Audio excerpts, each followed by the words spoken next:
Hello everybody, it's me again, Tarshir. Welcome back to our channel.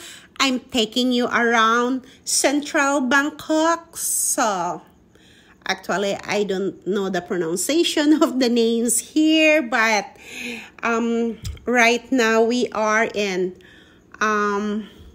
Pratunam, Bangkok. So, you have a lots of things to do here, like Pratunam is a shopping district in Bangkok.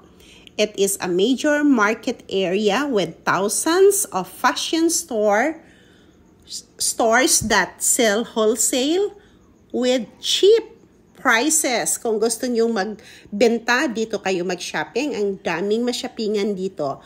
At you have a lots of things to do here, like Platinum Fashion Mall, tapos yung Pratunam Market, at yung Bayuki Sky Tower, Bayuki, I don't know how to pronounce that, but Bayuki Sky Tower, Indra Square, Swan Pak Palace Museum, meron pang shrine yung Trimoris Shrine.